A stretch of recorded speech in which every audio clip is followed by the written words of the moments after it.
and welcome to our reading tonight, the 10th reading of our 23-24 season, the 17th year that we've been doing this, and we're very, very, very grateful.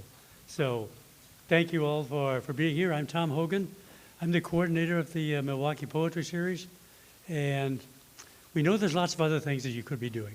So, but you're here reading, you're here listening to poetry and sharing. So that's wonderful. So thank you. I want to welcome those of us that are on live stream. So we are live streaming tonight.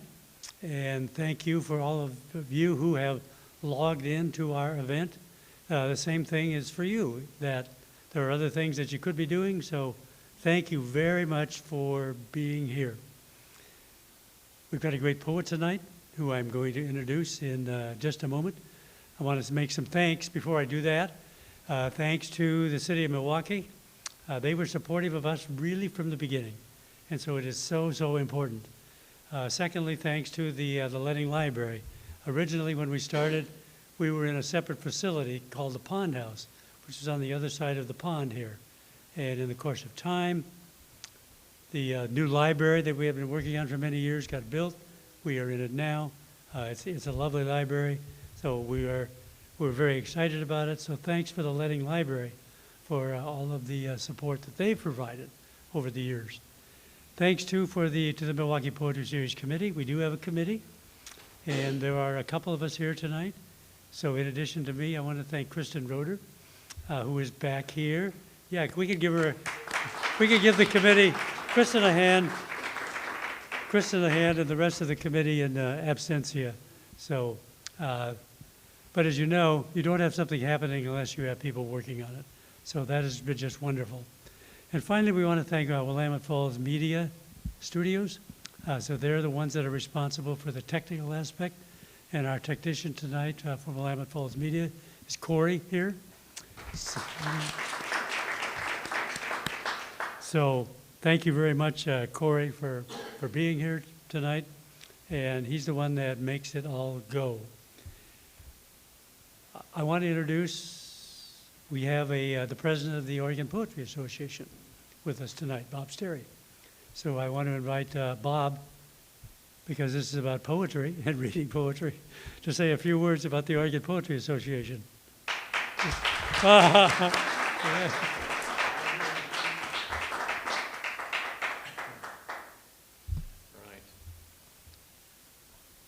When he said few words, I think he really meant it. But I will say that it's been giving me a lot of pleasure to be able to come to these readings here at the Letting Library. As some of you might know, being the president of any voluntary organization is not much fun. But luckily, my term will be over in October, so that's the time I'm looking forward to, when I can relax and I won't have to get up here every time I come to this reading and say, are you a member of the Oregon Poetry Association or not? And so let's do a show of hands. Who's a member? Okay. And the others of you, see me after. And we'll sign you up. Just want to mention a couple of things. The Oregon Poetry Association Adult Poetry Contest opens in a few weeks. I hope you'll all participate in that. Also, our annual conference is going to be in October, 4th and 5th, at the Agate Beach Best Western Hotel in Newport. And this will be the first live conference that we've had since 2019. And so, I'm hoping to make it a really big success.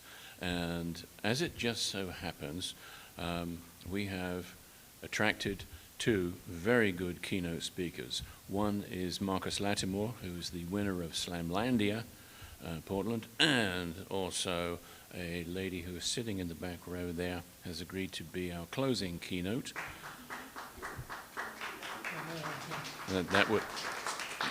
And as I am, of course, bound to remember, her name is Annie Lightheart. And so I think that concludes the few words that I really meant to say. And thank you, Tom, for this opportunity.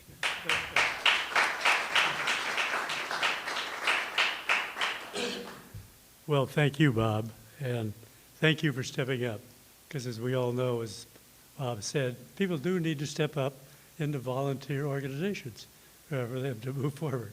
So thank you for doing that. I want to say a couple of things about coming Milwaukie Poetry Series events. We have started our First Friday program. So May through October, we are sponsoring a First Friday program, and that's in collaboration with St. John the Evangelist here in Milwaukie. And it involves featured readers, and then there's an open mic. And our First Friday program in July, which is going to be at Milwaukie Floral, is actually going to be on the second Friday. That's because the first Friday is the 5th of July. And we thought that we would probably have a better attendance if we let everybody vacation or whatever, however we want to celebrate the 4th of July. So there will be an announcement out about that. We are also coming to the end of our season. And so I was going to say that our reader next month is, and he's here with us tonight. So Armand Tolentino. And Armand is going to be here in July, and he will be our featured reader. So we're very much looking forward to that. Let me remind you about electronic devices. So putting them on airplane mode or silencing them, if you will. We have some cookies, as you saw, that my wife Jane put out. So they are going to be available after the reading. And Amelia has books of hers back there on the table. So it's a lot of pleasure for me to introduce our poet tonight. I first heard Amelia read almost 2 years ago now at a very small reading in Southeast Portland, and enjoyed it. She was to be a reader last year, and then that couldn't happen because of illness. And so what we did is we put it over to this year. So it's great that it's happening. She is a Latinx BIPOC poet and writer. Her books include Learning to Love a Western Sky, Speaking at a Time, Habla a la Vez, These Hollow Bones, and 2 chapbooks, Fossils in a Red Flag and Self-Dissection. Amelia's poetry and short stories have been published in anthologies, literary magazines, and periodicals. She has an MS in biology and an MFA in creative writing.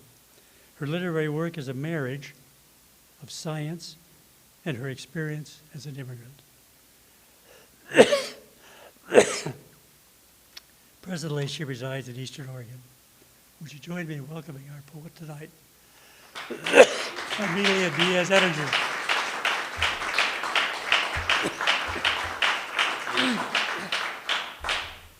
Well, first of all, I want to say thank you to the Milwaukie Poetry Series, to Corey, to the library, and especially to all of you. I haven't seen some of these faces in a very long time, and it's, oh my gosh, I have been so warmed by having you here tonight when it's so gorgeous outside. And I know many of you would like to be gardening or mountain biking, like some of us love mountain biking. But before I start the read, I would like to say just a couple of things about the book itself. This Hollow Bones came out this year in April, and because of several circumstances, this is the book launch. So, yay! So I haven't been able to read from it yet, so you guys are you guys guinea pigs? Does that I guess that's everybody. Okay, so why a book of poetry only about birds? There are several reasons for that. One was when I was doing my MFA, which was in 2020, one of my co-students said, "Why are you poets always writing about birds? I'm sick about birds." And then I thought, oh, how silly of me. I haven't been writing about birds. When I went to college, that's what I studied. I mean, isn't that silly? I mean, I spent all those years looking at birds and memorizing names that you're going to see up there in a minute, and you will see why my brain is fried. And then I said, I'm just going to tell Katie, look, I'm going to write a whole book just about birds. And that's what I decided. I just sat down and did. And when I started writing it, I thought, what is that connection that I have to birds? And I think a lot of it is the vulnerability that flight reminds us of. So the book has several themes. Of course, it's not just about birds. It's also the personal histories, the environmental histories that we are all sharing. And some poems are just because of the love of the birds. So I would like to get started with, are you going to move forward? Not if I don't hit the arrow, right? Okay. Oh, one thing I was going to say, if you look at the book, you're going to go, there is no capitalization for anything that has to do with humans. So even Darwin's name would be lower capital. However, when it is a persona poem, from the point of view of the birds, it's all capitalized. The eyes are capitalized, and of course, the name of the birds, just as a homage to our little present dinosaurs that we admire. Okay, so I'm going to start with one more environmental poem that happened while I was writing this book in 2021. I was reading, it was actually an article in CNN about this oil spill, and the first bird to die was a brown pelican.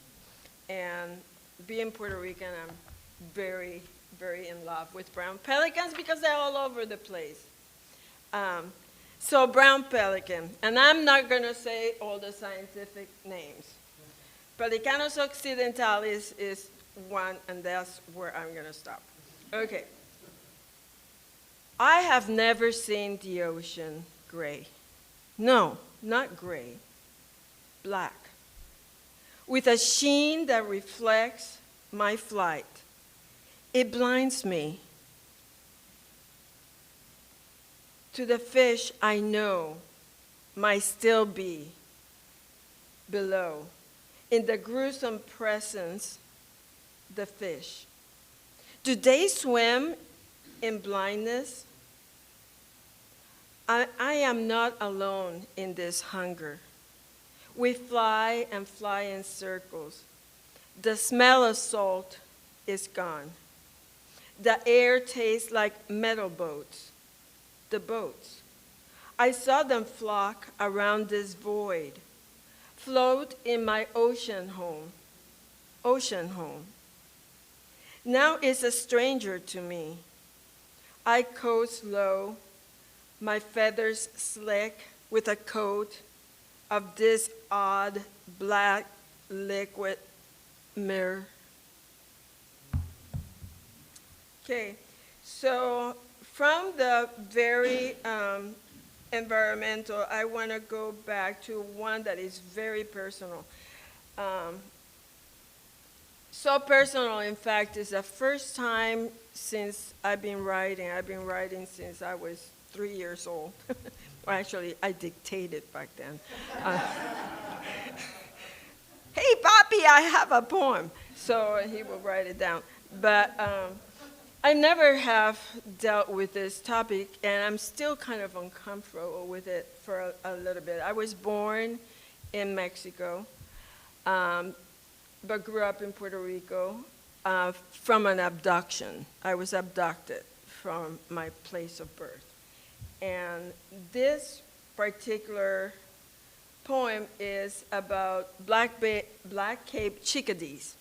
And Black Cape chickadees are the movement in the winter, isn't it? when you go it. Where I live in Eastern Oregon, my house gets 6, 7 feet of snow, and everything is so quiet in the snow, except for the black-capped chickadees that are still working their way.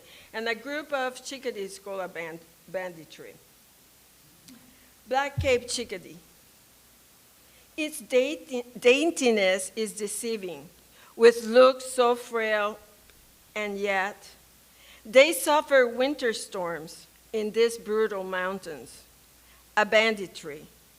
After a blizzard, they speckle the blinding snow with dee, dee, dee. A song reminiscent of spring in the death of frost.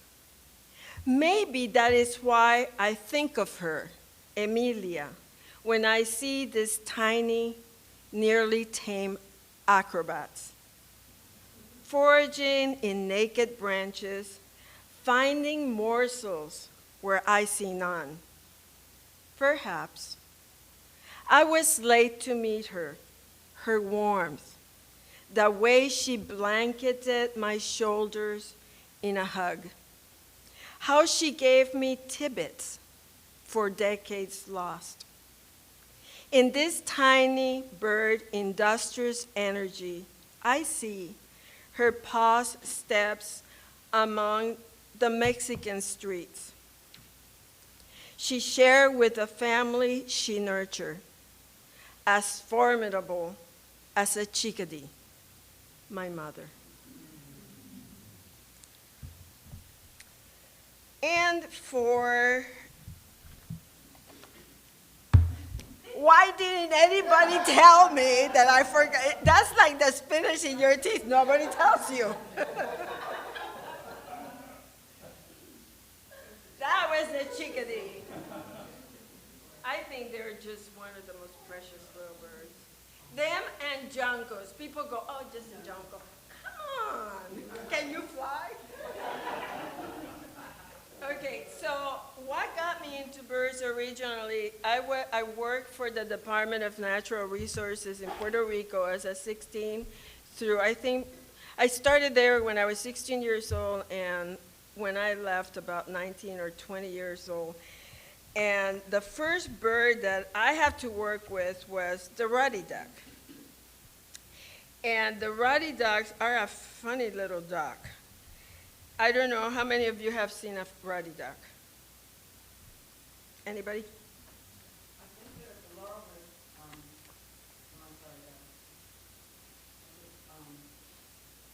rhododendron gardens, pond, and the big area. They have them there? And I think if I recognize the blue bill. Oh, absolutely. That blue bill you see a mile away. And in Puerto Rico, for some reason, the ones that didn't winter had freckles. They had little freckles, and I knew when I went to the marsh, I knew which ones were the ones that were going to stay the summer, because they were breeding there. The other ones came up north. So the ruddy duck is a funny bird. Can you hear me without the microphone? Then I can move, because I don't do well. Huh? We want to do a recording. Oh, and it doesn't record if I'm not in the microphone. Ah! Sorry. Sorry, friends. Does this come off? There. Is that okay? Okay, so I don't know if you have ever seen a ruddy duck on land, and it's really sad because their legs are way back. They're so way back that they have to push themselves in the most awkward way, just pushing themselves forward, kind of in their belly. And they're kind of a quiet bird. They're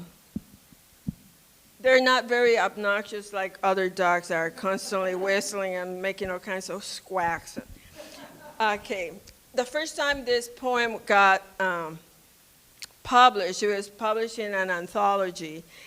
And the editor, without telling me, changed it to Ruby Duck. And when I got the anthology in my hand, I called him, and it's like, there's no, well, there might be a Rudy Duck, but it's not one that I know. So, ruddy duck, Oxyura jamaicensis. Maybe it is all in the way I see you, a bit of a clown, absurd web blue feet, helpless on land.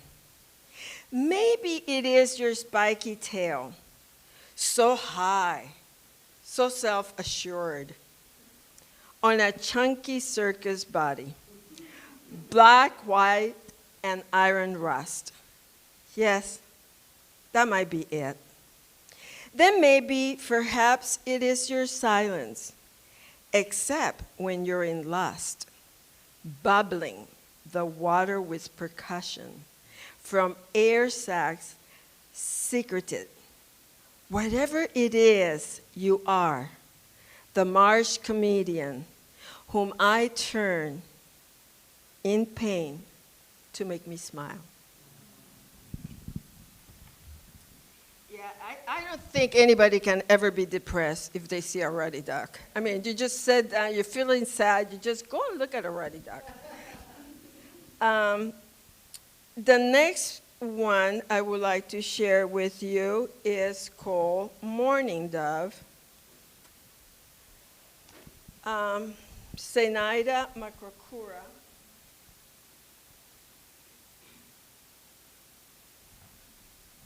And here is a picture of 3 of them. Mourning doves are known to be monogamous. There is quite a few birds species that are monogamous, but they're not as monogamous as we thought they were. DNA reveals when there has been infidelity in the nest.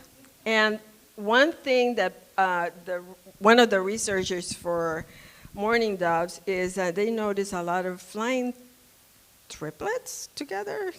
What is that about?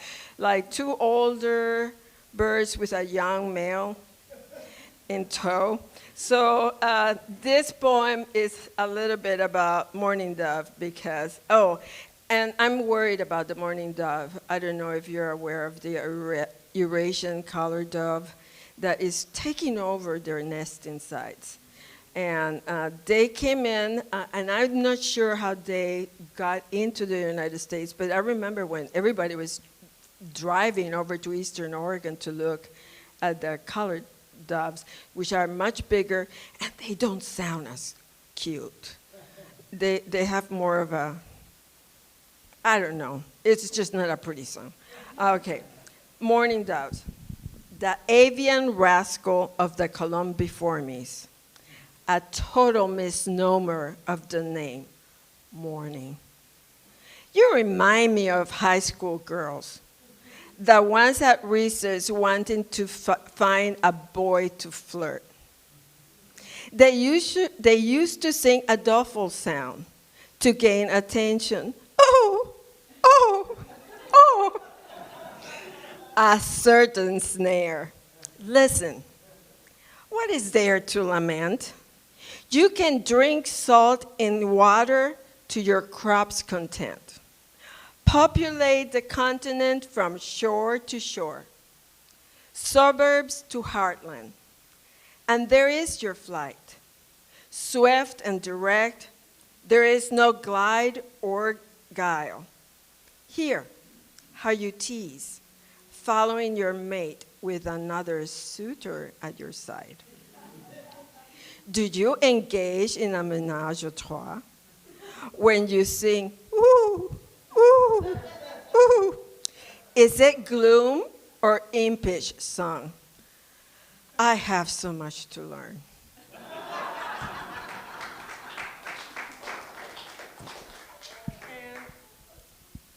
I would like to close.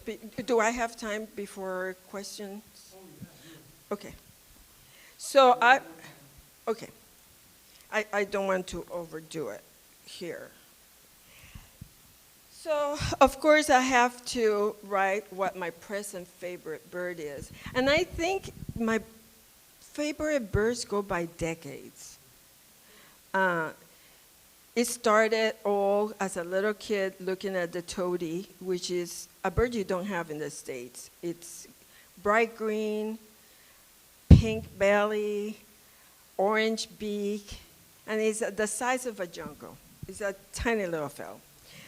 But then it was a ruddy duck for many, many, many decades. In fact, I just had to go and see a ruddy duck every year, or I didn't feel complete. But right now, my favorite bird for a while, and I think it started during the pandemic, is the towhee. And again, I was gonna forget. Okay, so this is my guy right now, or gal. They don't have different morphology. The female just has, the orange is just a little bit less bright, but they're basically the same. So the towhee, and I'm not saying a scientific name.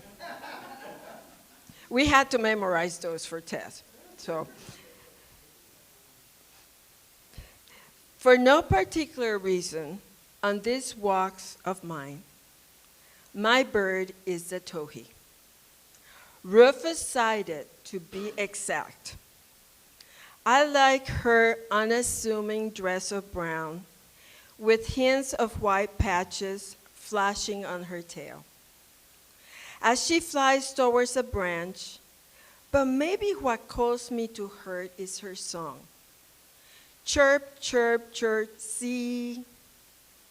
Such a plain song, a clear song, a celebration song. Makes me wonder, how can she be so content in her noisy rummage among dead leaves that startles me awake? Such a necessary reminder to sing. Thank you.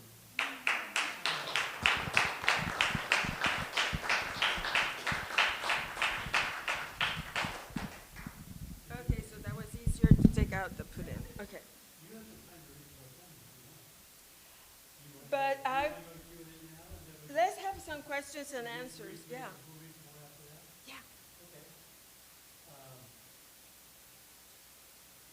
So we want to thank Amelia for the reading, and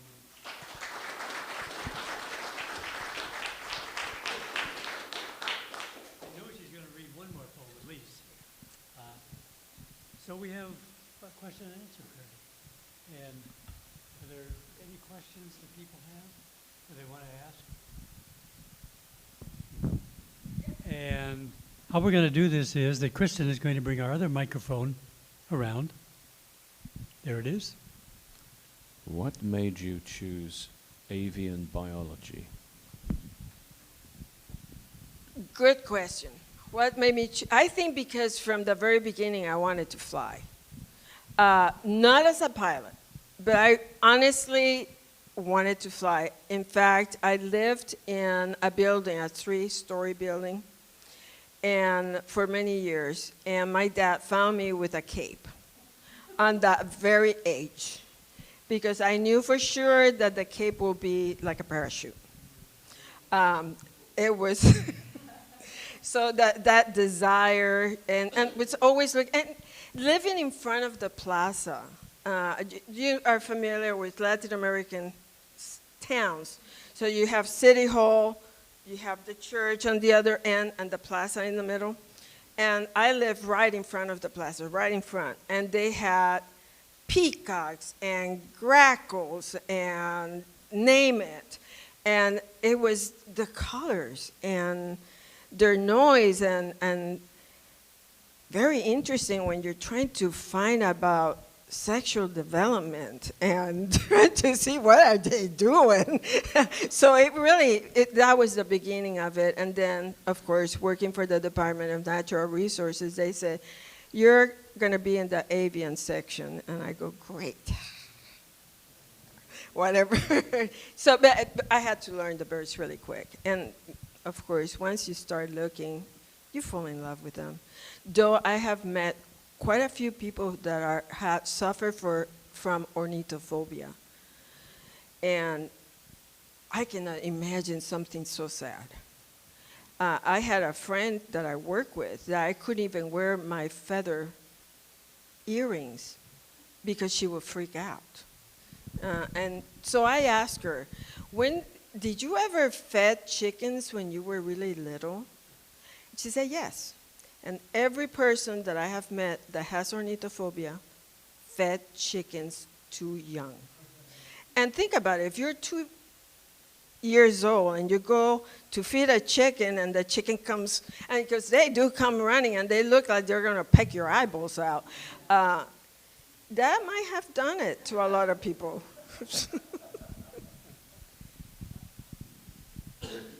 So I always ask poets, who do you think influenced you, would you say?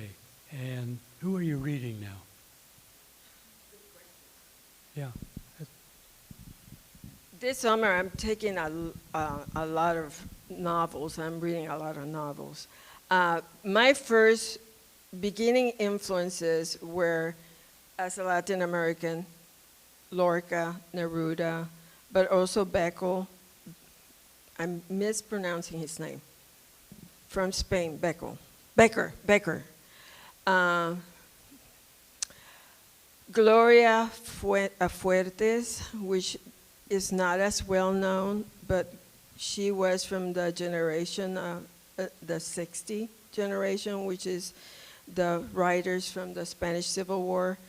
Wow, she's fabulous, and her poems are very quiet poems. Like, she has a poem about things want to be loved. And of course, the poem is about the Civil War in the background, but the kindness of her words. Did I mention Neruda? Yeah, and recently I bought a book because I go, I don't have that in my collection, but it was really expensive, right? But knowing me, I don't look at details, and I didn't realize it was a coffee table book. That's why it was so expensive, but it was worth it. It was all about birds. And in every page, there is this painting of a bird. It's gorgeous. I wish I had brought it with me. Currently I read so many, there's so many fabulous current writers. I love Ada Limon. I love Anis Mogajani. Help me, Nancy. Mogajani. Oh my gosh, there's so many. There's so many. I have so many friends that are writers, and I love reading their books, including Annie, and Emmett, and Armand, and Nancy. I mean, we are blessed with living in an era where people are allowed to express themselves. And I love it.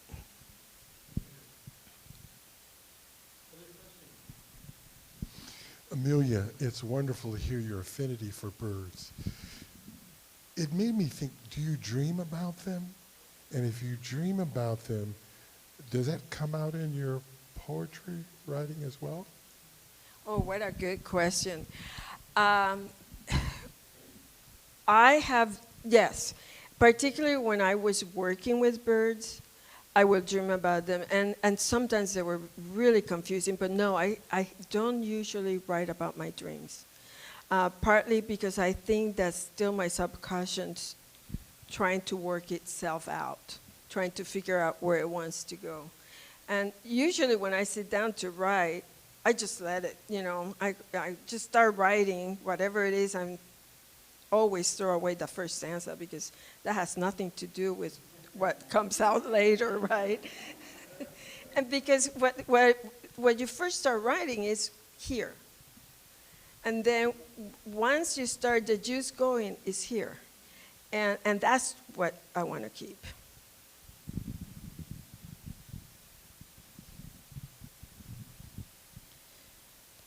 My question is actually going to be sort of similar to Emmett's. I wanted to know if in writing about birds you had explored at all the mythology or fairy tales about birds, because every culture has stories about birds, and I wondered if any of that got into the poetry. Actually, it did. Thank you, Till. That's a really good question because there were a couple of birds that I wanted to write about, and I couldn't connect. And then I start reading about something totally independent. I start reading about Mexican history that I'm trying to inform myself now. And then I got into the flag. And the crested caracara is possibly the hawk that is on the Mexican flag. And start reading about it, and wow, it did open a lot of doors for me emotionally, and I mean, not only learning as a student, but opened some emotional doors that I didn't know were there. So yes, I did, and I started reading some things about Puerto Rican birds that I didn't know about, like it's called the chango, which is, what is it called? The Antillean grackle. And as a kid, you know them by the parents saying, how obnoxious is that bird? It's always getting in our things, pooping in the clothes that is hanging outside, you know, blah. And all of a sudden, that there's such a rich history by our Taino Indians about this bird and the reverence to them. And no wonder I was missing them, you know. And there is a poem in the book about comparing them with the brewer's blackbird, which is the ecological equivalent. But the brewer's blackbird, nobody has any problems with them because they're not in your face. Like a chango, you know, it's like, hey, you have some food? Which reminds me, people are really mean about pigeons, and they have this hatred about pigeons. Remember, we domesticated them thousands of years ago. We're responsible for those birds. They can't do without us. That's why they are in the cities, because we domesticated them, and now that we don't have the use for them like we used to have, oh, there I had a flashback of Puerto Rico there for a second. That was a political statement, sorry. It gets abandoned. And there is no need for messengers, right? There is no need for, though there is still shows, there is a lot of pigeon shows, so that has stayed with us. Jeff, you had a question. I've known Amelia since 1982, so this goes back a while. It's going to sound personal, but it's really okay. a question about craft. I've known you as a friend, a colleague, a mother, a scientist, a high school teacher, but it's really only in the last 5 years that I found out the poet in you. Were you doing this all along and just keeping it secret? Or I abandoned writing when I started teaching high school. I just didn't have the energy. I didn't really totally abandon it. I did write. But I've been writing my whole life. And it was in 2013 or 2015, somewhere in there, I met Peter Sears. And I was in Pendleton doing a reading from some old poems that I had in a drawer. Nancy knows all about my drawer. All these poems that I had in this metal drawer for years. And Peter said, why don't you put those poems in a book and publish them? And I go, really? And so we spent a couple of times in Salem, and he said, you're ready, just put it out there. So that became, excuse me, Hablando a la vez, speaking at a time, which is bilingual. One page is in Spanish and the other one is in English, and unfortunately, I didn't have copies to bring. But yeah. Thank you for the question, Jeff. and I'm going to ask a follow-up, too, because you just hit on something. Do you do poetry in Spanish? You know, I wish I did. I think sometimes when I translate from Spanish to English, it's a little richer. But I don't think in Spanish anymore. And when I sit down to write, all of it comes flooding in English, and it's the dominant language now. But I think I would like to sit down and have the discipline to say, okay, that emotion, what does it taste like in Spanish? Oh, that's a good prompt. I think I'm going to use that prompt. I'm going to put it on my website. Yes.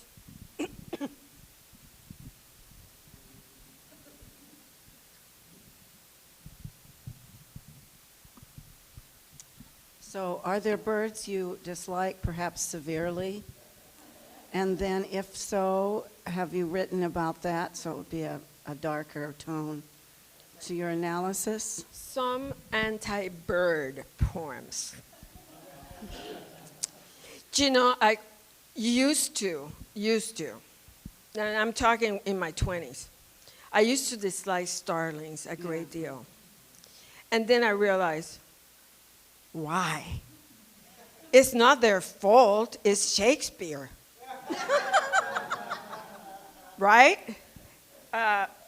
Some of you might not know, but it was during a Shakespearean festival that they brought not only the starling, but also the house sparrow. And they were released in New York City. So that's why we have, and they took over, right? So, but then I realized, gosh, what other bird gives me a mirage? Like, I mean, I almost had an accident once coming down the gorge because there was a ballet of starlings doing this mirage and these shapes, and I wanted to have a camera because there were moments that you saw some pareidolia where you could see like another bird and legs, and it's stunning. So no, I guess the answer is no. That was a long circuitous route to say no.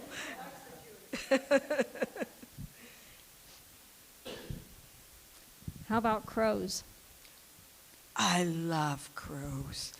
If crows have a place in my heart, it's a big one. All of the corvids, not only the crows, the magpies.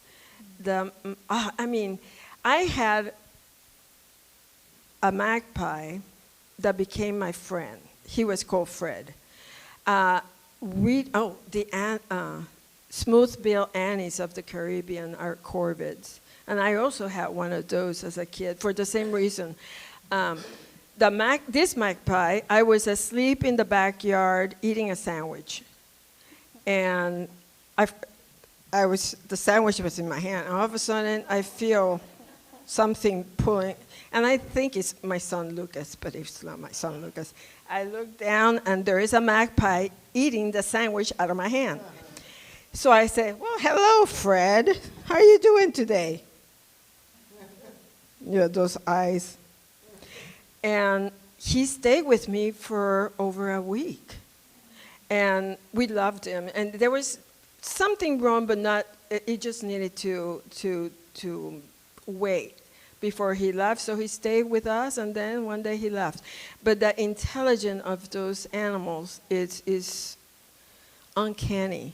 It's uncanny. So have you written a poem about magpie or crows or? Yes, I do. I don't think it's in this collection. I don't think I have a raven poem here.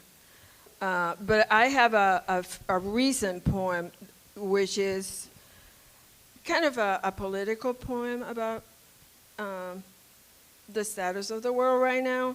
And it's a personal poem from the point of view of the crows. For those of us who are perhaps intimidated by poetry that we read, we're really like, these poets are clearly scientists as well because they know the name of the grasses that they're stepping on. they know. I've been there where I'm like, there's a lot of birds. Everybody knows what grass they're walking on.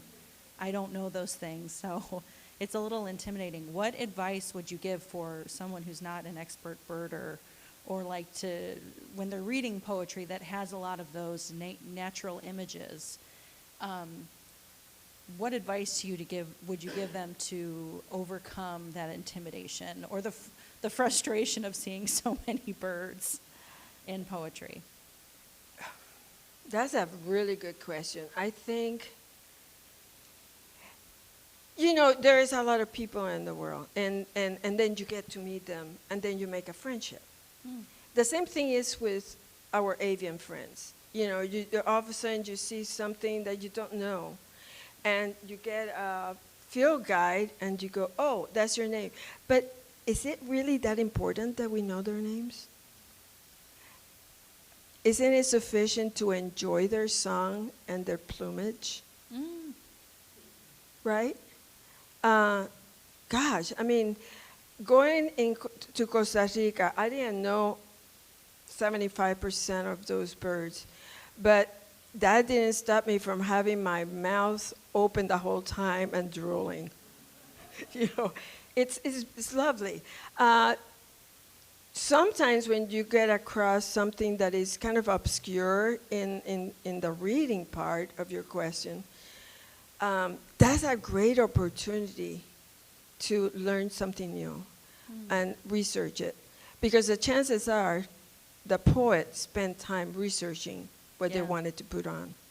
And research is a beautiful tool for writers in general. And so it's for the rest of us. I mean, I love it when I get through a poem and I go, what was that about?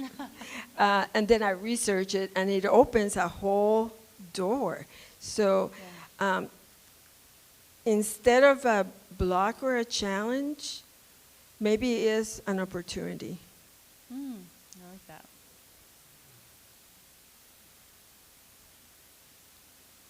Any other questions? Well, I was going to say, any other questions? Bill's got one.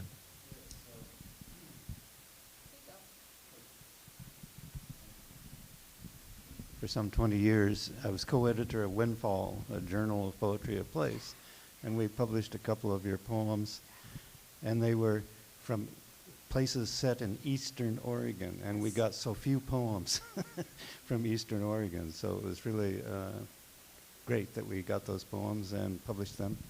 And do you still write poems that are set in Eastern Oregon specifically? Absolutely. There's quite a few in this book and in the others. There is one back there, it's called, excuse me, Learning to Love a Western Sky. And it is that, it's learning to navigate that very different sky, not only in looks. If you have ever, I don't think people who don't live in Eastern Oregon and have ever seen the intensity of that blue sky. You go to Anthony Lakes and you think, am I still on the planet? I mean, it's because there is the rarefication of the air allows the light to just come through so beautifully. But yeah, and thank you for publishing those poems.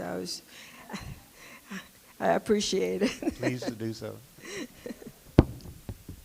Yeah, Nancy.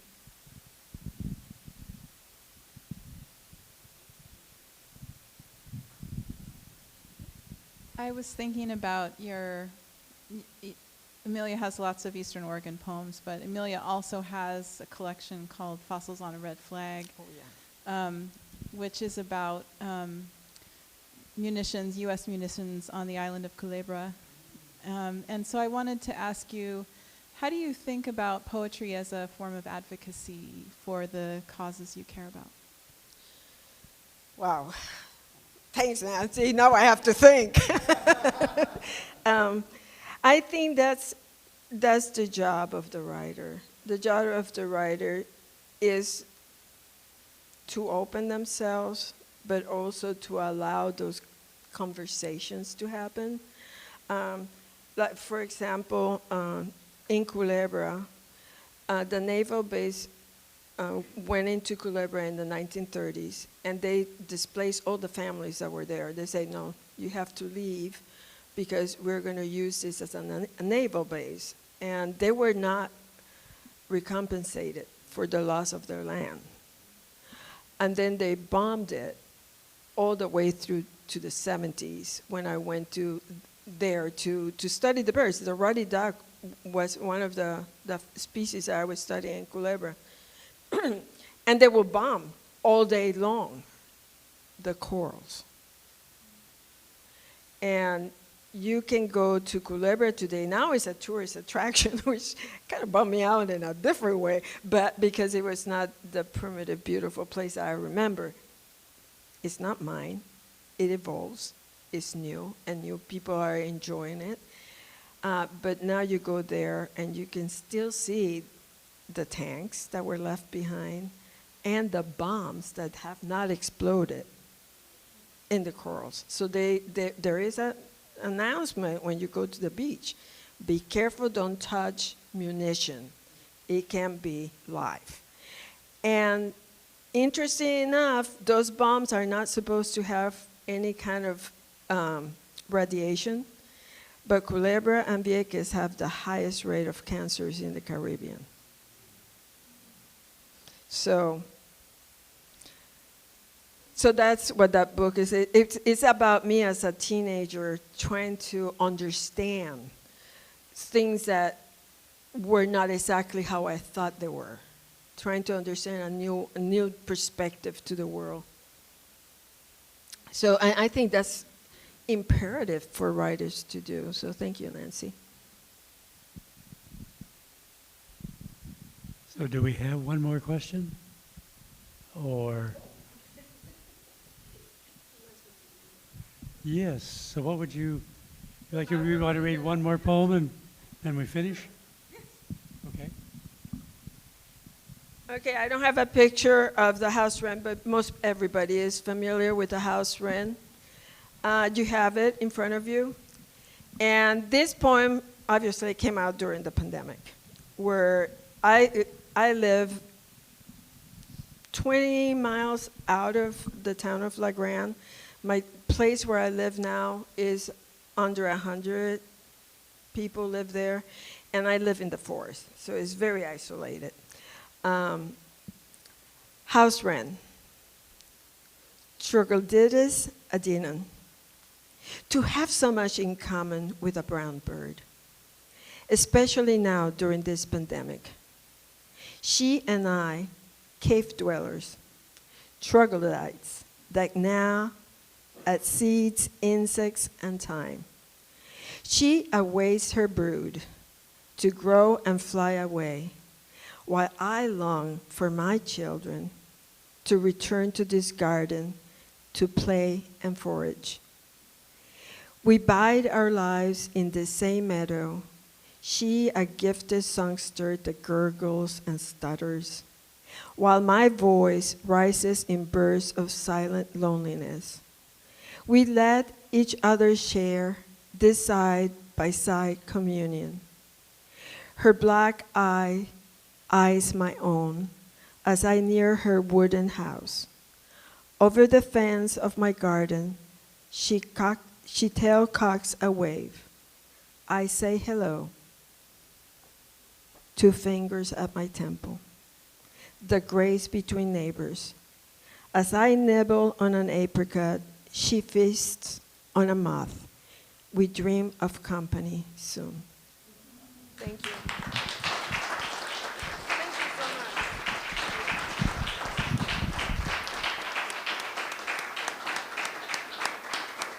Thank you. Thank you so much, and thank you for having your first reading of your new book. It's a book launch, so yeah, let's give her a hand for the book launch. That's a big deal. So she has her books for sale back here at the table. Please see her for that, and get some cookies if you would like Thank you, thank you, thank you for being here. What a rich evening. Have a good night.